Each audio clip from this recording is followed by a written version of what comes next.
This question comes from Jonathan Diaz. He says, with training camp starting next week, I wanted to ask, which positional battle are you most excited for? Me personally, I want to see McMillan or in the middle linebacker position from Timmons. I feel like if he could do that, we could possibly finally find a linebacker who could be the staple of this defense.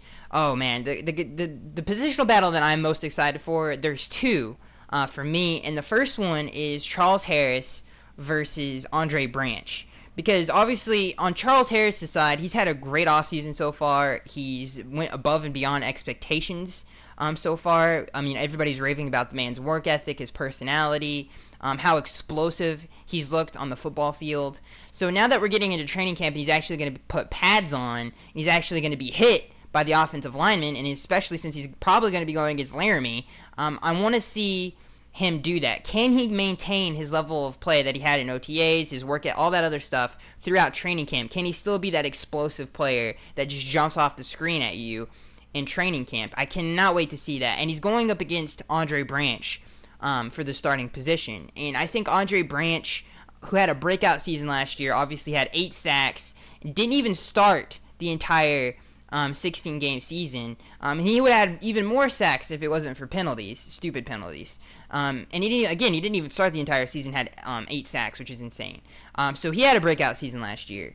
For me, what I think it's going to come down to who's going to win the starting job is who's going to be able to set the edge the best. Who's going to be able to be the best and most consistent against the run, because I think both of them are great pass rushers. Question mark I think we all have as Dolphins fans is, can they set the edge and can they be run dominant as opposed to because obviously in the past we really have struggled to set the edge. I think last year that really showed up, even when Andre Branch was starting. I think he did a better job than I thought he was going to do, but I think it's going to come down to, can Charles Harris set the edge? Can Andre Branch set the edge? And that's something that Charles Harris did struggle with at Mizzou. He really chased the ball a lot. He didn't set the edge. And I think that's something he's worked on the entire offseason to get better at. So I think that's what it's going to come down to who's going to win the starting job. But those two, I can't wait to see duke it out, because there's two of them super talented. A lot of people forget how good of a season Andre Branch had last year. Can't wait to see those two duke it out. I think Charles Harris is going to win it. If I had to pick out of the two, I think Charles Harris is going to win that starting job. And I cannot wait for is Cordrea versus Bobby McCain. I think all Dolphins fans are just wondering and waiting to see what that slot corner position is going to look like. You could throw Michael Thomas in there, but I'm going to throw these two in there.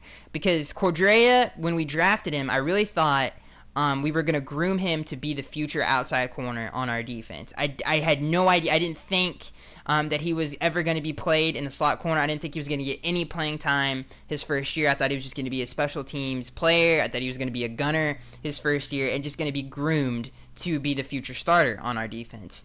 That has not been the case so far. In OTAs so far, he has taken a ton, or not so far, but in OTAs, he had taken a ton of reps at the slot corner role. And apparently he looked really good doing it. And I'm not surprised.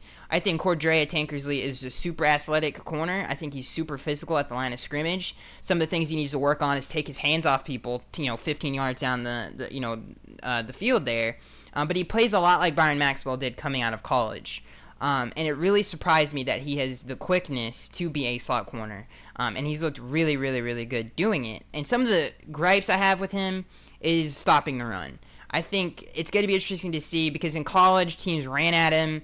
He didn't come up and tackle, even though he's a physical corner at the line of scrimmage. In the run game, not so much.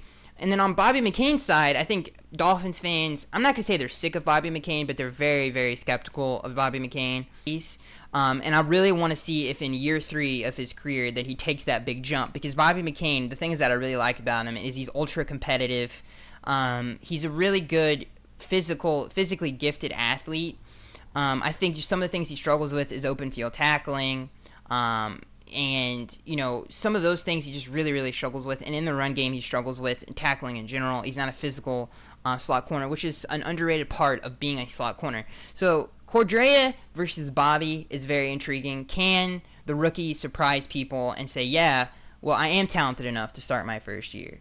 I really can't wait to see that. And the Charles Harris versus Andre Branch one, I really can't wait to see. I mainly want to see Charles Harris maintain his level of play throughout training camp and into the preseason. But those two, I can't wait to see duke it out. So those are my positional battle groups. Let me know what you guys' are down in the comment section. And let's move on to the next question. This question comes from the Gamer12345. He says, who do you think will get the 2017 Miami Dolphins MVP? So there's a lot of people you could pick for this award. I mean, obviously, I think Sue is going to have an insanely good season this upcoming year. I think he's going to have his best season he's ever had. I think with all the talent that we added to the front seven, and I think the addition of William Hayes, I think that's going to push William Hayes inside. Obviously, William Hayes, very familiar playing in the interior and the defensive line. He comes from a 3-4 base system. So I think Sue's going to have a lot of stuff taken off his plate for them fourth quarters, and I think we're going to get a lot of tsunamis in the fourth quarter. So I think Sue would be a good pick for that this award. I'm going to go with Ryan Tannehill for this award, and he would win. This would be his second time winning it. He won it in 2014. But I think Tannehill, everything that I've heard from Tannehill this offseason has been great. I think he's excited. This is the most excited I've ever seen him. I think the surrounding pieces around him are the best it's ever been. I don't even think it's close. Obviously, we did that video where we down every single offense Tannehill has ever played on, and I think this by far is the most talented, with Devontae Parker looking like he's going to take over and be that dominant outside receiver that Tannehill has never had. Obviously, Jarvis Landry, dominant receiver, but he plays mostly in the slot. Tannehill has never had a dominant receiver on the outside like Julio Jones or Dez Bryant. He's never had that before. Tannehill has never really had great depth at the tight end position. When Anthony Fasano was here for Tannehill's first year, and Charles Clay was actually playing fullback, so I don't really count that season at all. The Jordan Cameron experiment never worked out. This is the first year where he's getting somebody like a Julius Thomas within an Adam Gase system who's had 10-plus touchdowns within this system 2 years in a row. To be exact, 12 touchdowns in back-to-back seasons. So Tannehill is finally getting a franchise tight end as long as Julius Thomas can stay healthy. He's obviously got Anthony Fasano backing him up. Obviously, he has a superstar running back, in my opinion, in Jay Ajayi, who's a top 3 back in the NFL, top 4, top 3, depending who you want to put there. And then, like I said, with Devontae Parker looking like he is, Jarvis Landry, Kenny Stills being the touchdown machine he is, stretching NFL defenses out. And then the offensive line. The only real question mark on this offense is can we find a guard at that left guard position next to Mike Pouncey? Is it going to be Isaac Asiata? Is it going to be Ted Larson? And that's something I can't wait to figure out what's going to happen in training camp with that position, because it is a big hole. But the offensive pieces surrounding Tannehill, with the blind sides basically covered with obviously Laramie, and then you got Juwan James, who I think is a very underrated tackle, who I think had a really good into the season last year. Far the most talent Tannehill has had throughout the offense. And I can't wait to see this offense go. I think the second year out of Adam Gase, one of the things that I don't think a lot of people are talking about, what Tannehill really talked about in the Cardinals game, who he threw 3 touchdowns before he got hurt. He was on fire that game. The game started to slow down from Tannehill, and that's something that he said. Those were in his own words. The game really started to slow down from Tannehill. We saw a huge improvement in the fourth quarter. Had 5 fourth quarter comebacks last season. Not to mention how many second half comebacks the man had. So he played at his best in crunch time. He had 3 game-winning drives.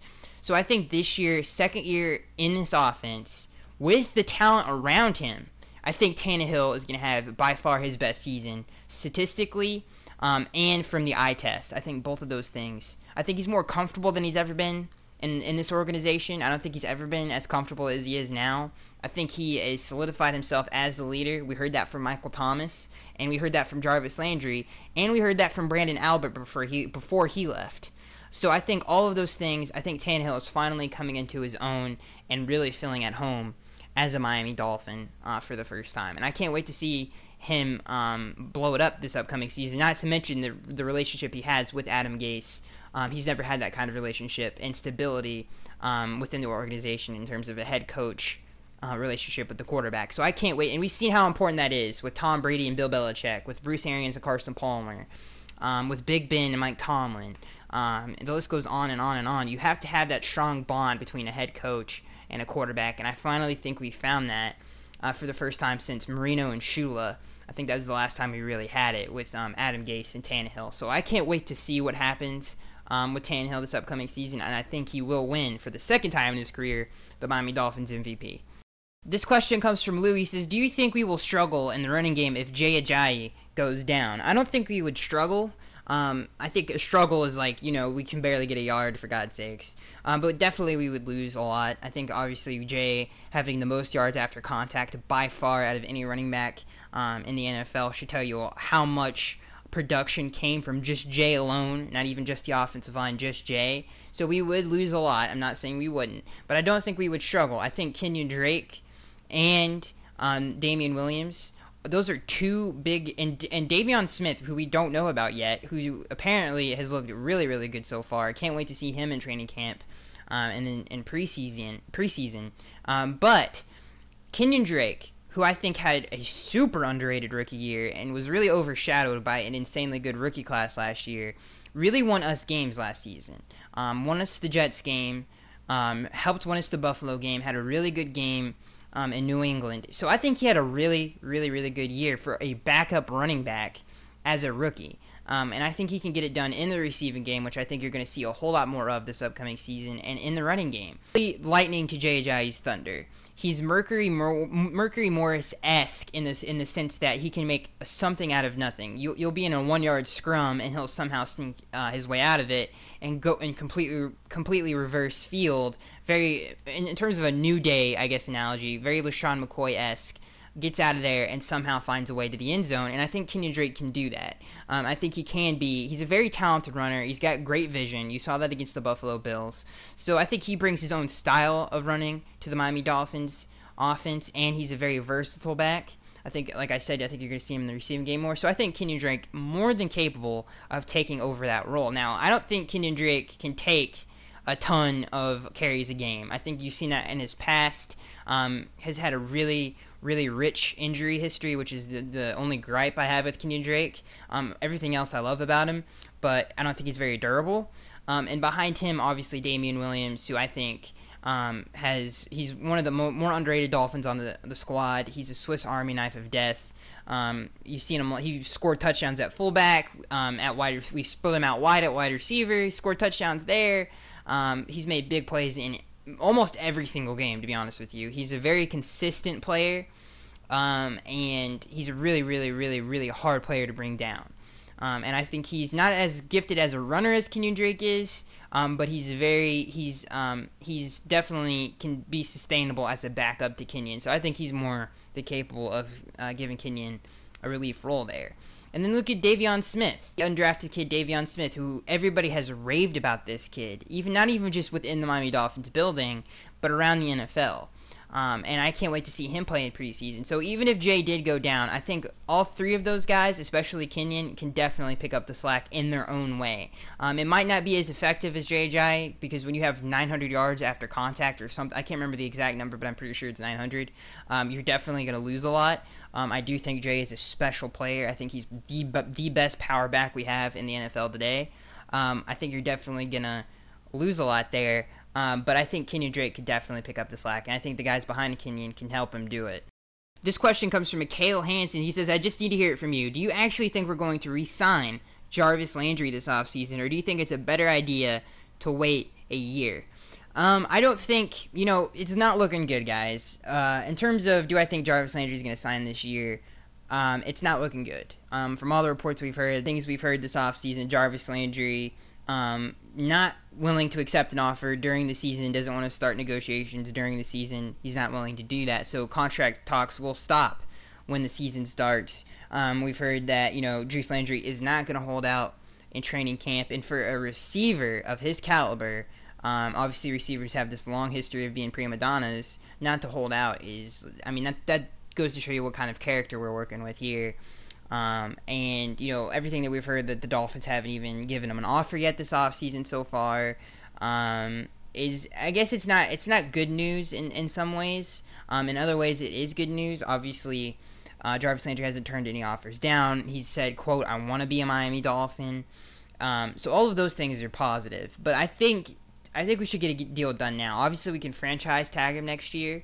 If things come to like really just things get really bad, we can franchise tag him. But there's a really good conspiracy out there. One of you guys have been telling me about it. The community on this channel has been talking about it. That Devontae Parker, that the Dolphins are waiting to see what DP does to decide on what they're going to do with Juice Landry. And it's a dang good theory, and it makes a lot of sense. Not willing to play Juice Landry all that much money because he's a slot receiver, and then give Devontae Parker all the money because he's an outside receiver, just because two totally different positions, and they do matter. So that's a good theory to go with. But I think for legitimate reports, I think the Dolphins are not going to sign him this offseason. And again, if worse comes to worse, I think we will give him that franchise tag. But in my heart and my soul, I hope, and hope every day that I look up on my iPad or something, and I see that Juice Landry is signed from Bleacher Report. Juice Landry is signed, 5-year deal or something crazy like that, which I hope would happen. Like I said before in the past, I've said it multiple times, but as a Dolphins fan, I don't think there's anybody on the football team who I think just really is the mirror of a fan. He helped change the culture. He helped turn it around, and his dedication to the team is unmatched. And I think for all of those reasons, and not only that, but from the production on the football field, he's the best slot receiver in the league. And obviously, slot receivers do have that. They don't get paid as much as outside receivers, and it's understandable for a lot of different reasons. But make Juice Landry by far the highest paid slot receiver then. Because he's the best at what he does. And we see this with Le'Veon Bell. It's not just the Miami Dolphins situation. Le'Veon Bell is a superstar running back. If you can make an argument, I think it's between him and David Johnson to who is the best running back in the NFL. And even they are hesitant to give him money. And obviously he has his own issues. I think the issues for Jarvis Landry is the fact that he's a slot receiver. I think that is why, or maybe we're just trying to figure it out, or maybe the theory is true that we're waiting to see what Devontae Parker does in 2017. Who knows what it is? But I think, to be honest with you, I think it's because he's a slot receiver. Hopefully, hopefully we get this done as fast as possible. So that is going to be it, guys. That has been your Miami Dolphins fan Q&A for this week. It was only 4 questions, and I know that, and I know you guys are probably going to get upset at me for that. But listen, I will answer everybody's questions in the Miami Dolphins podcast Wednesday. Some things got in the way, and that's what makes this episode a little bit shorter than usual. So I am Skagster1083. Great questions, everybody. I want to hear more about the Devontae Parker thing. We got to have that conversation because it is getting, at this point, it looks legit. I'm not going to lie. It is an interesting theory. Let me know what you guys think about the Devontae Parker theory if you haven't heard it before. And I can't wait to see you guys in the next one. Welcome back to the show. I give you all the Dolphins news you need to know about this first news story